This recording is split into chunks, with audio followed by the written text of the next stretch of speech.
Hi guys, and welcome to this week's episode of the In the Hub podcast, brought to you by Playbox Technology UK. Today, I'm joined by Daniel De Beer from Solution Centre. Since 1997, Solution Centre has been the go-to supplier and technology partner for all things Apple in Zimbabwe. Since then, they've greatly expanded their technology product portfolio, recently becoming an official dealer of Playbox Technology software and systems. Really hope that you enjoy this episode. Welcome to the In the Hub podcast, Daniel. How are you doing today? I'm good. How's it going your side? Yeah, not too bad, thank you, mate. Not too bad. So I think we'll just get started straight into the questions then, if that's okay with you. Yeah, absolutely. Awesome. So just for some context before we do start, Daniel, how did you and Solution Centre itself come to be involved in the broadcasting industry more specifically? Well, basically, Solution Centre's background is in IT, and we're actually an Apple authorized reseller. So what we've found over the years is that Apple has opened all sorts of doors into other verticals for us, into other sectors, things like printing, things like networks, all of that sort of thing. And when it came to the broadcast side, it was predominantly Adobe, in fact, that sort of got our foot into the door on that side of things. And sort of from there, it just sort of snowballed. And one of the other verticals was obviously networking. And as we know, in the modern broadcast industry, networks are very, very big parts of any sort of production setup. Yeah, so I mean, it's good that you guys had this kind of background going into it. And do you think that you'll be involved in this industry for the long term? You know, what has been your kind of first impressions of the broadcasting industry? Yeah, definitely.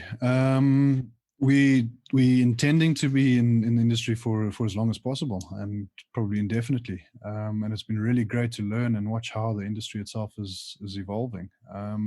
We are one of the only, if not the only, SI in Zimbabwe, so we're sort of uniquely poised as far as that goes. But I mean, it's a diverse industry, a lot to offer, many things to learn, and many different facets that really just spark the interest. Yeah, and it must be quite a good position to be in, being, you know, the only SI based out in Zimbabwe.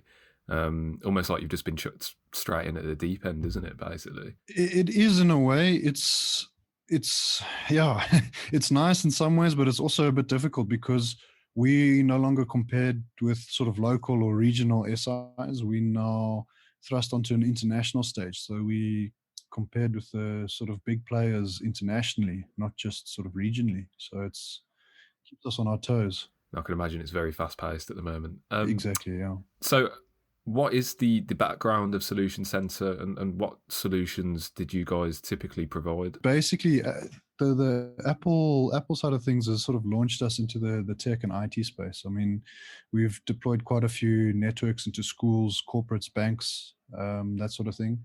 We're in a HPE Aruba partner, so those are the sort of high-end enterprise networks that we're deploying. As I mentioned, the Adobe got us a foot in the door with the broadcasters because they'd come to us for editing solutions, and we'd then sort of say, well, do you have cameras? Do you have this? And then Canon came to the game, and then soon after that, Blackmagic. And sort of Blackmagic has really opened the door to not only broadcasters, but producers and even podcasters, YouTubers, that sort of thing. Talking about moving into broadcasting and getting involved in that kind of space, broadcasting itself and TV in general in Zimbabwe, what is the current broadcasting landscape like there, and how is it changing? Well, at the moment, it's changing very fast. But up until end of 2020, it was very, very bare. There was only one TV channel in Zimbabwe, and that was run by the state broadcaster. And what happened in 2015, SADC created a directive that all SADC countries needed to be on a digital platform by 2015. And that's obviously fallen behind and not quite on par, but there have been moves to get onto the digitalization. The first step was obviously the government putting up digital base stations across the country, and then at the end of last year, end of 2020, the government announced new TV licenses, which basically meant that we'd be going from one TV channel in Zimbabwe to 12. Six of which would be owned by the state broadcaster ZBC, and then 6 of them would be independent TV channels. So that's really sort of got things moving. And the mandate with those licenses was that the TV stations had to be up and running within 18 months of the licenses being handed out. Wow. So yeah, that's a very short turnaround time. That's a huge ask, isn't it? It's a big ask. It's not impossible, but it is a big ask. Yeah. But what it sort of really has also done is it's opened up the landscape for producers and content creators, because traditionally where you had one TV station that was sort of holding a monopoly, you've now suddenly got a whole lot of different platforms for the content creators to showcase their products, if you can call it that. And what we found before was that the content creators and producers were going straight to YouTube because they didn't see the audience on the local channels. So I have a feeling that's going to start changing. And I mean, Zimbabwe is very lucky that our population over the years is very creative. You think of the likes of Oliver Mtukudzi, Gemma Griffiths, Coldplay's Chris Martin actually has roots in Zimbabwe. And there's actors like Denaya Gurira, shows like Cook Off and movie Niera, all sort of Zimbabwe based. And this has come out of a country that's had no real broadcast or production industry to really talk of. Yeah, no, I can imagine it's going to be absolutely fantastic, and it's going to continue to do wonders for the culture and creativity in Zimbabwe. Yeah, I hope so. I really do. Just to kind of go back to those roots of Apple products and things like that. I had the thought recently, obviously, the level of production and production quality that you can achieve nowadays with the latest iPhone and Final Cut Pro on a MacBook or an iMac. And I think that's really helped to obviously inspire a generation of individual content creators. How much do you credit this kind of wave of user-generated content to smartphones and Apple itself? Do you think that was really the catalyst for it and it started it all? Yes, to an extent. I mean, Apple pioneered the breakthrough for the layman into what was sort of previously a restricted industry. And they've pushed their content creation. I mean, that was from when they first started. And the barrier to entry until the introduction of sort of smartphones and basic editing software was the high price of equipment. And what Apple have sort of pioneered, as I said, is that they've brought those sort of prices down. Now, when everybody has a phone these days, if you've got a phone, well, you can become a creator. So we talk about Apple, and although they pioneered it and they have a focus on content creation, they're not the only players in the game anymore. I mean, many manufacturers have exploded into that space, and it's sort of, I don't know if it's triggered a social media revolution, but it's also the social media revolution has played into those hands. I mean, everybody's on TikTok now. Everybody's putting these little YouTube videos up, YouTube channels, Facebook. All of it is sort of played into your creatives. I mean, the options are endless. Yeah, I just love the accessibility and programs like Adobe and Creative Cloud. In just bringing software that you once thought the kind of realms of editors in editing suites, for major Hollywood films, and you can actually just run Correct. That on not even that much iPad, specialist hardware. Yeah, tablets. Yeah, exactly. It's just crazy to think sometimes, and I love it. Just the the accessibility of it all nowadays. Yeah. In terms of COVID-19, and I hate to bring it back to this, has that had an impact on the work that you guys have been doing? And how have you kind of worked around this? So, look, it's affected everybody worldwide. Here in Zimbabwe, we've been very lucky that it hasn't been as bad. There's definitely an impact locally, but we are not seeing the same sort of numbers that we're seeing internationally and even regionally. So from that side of things, we are very, very lucky. But from the sort of broadcast industry and that sort of thing in general, where we've really been affected is on supply chains. And look, that's something that's been affected worldwide, but it sort of takes longer to trickle down to us. So we're still struggling with certain products and getting certain things to our customers.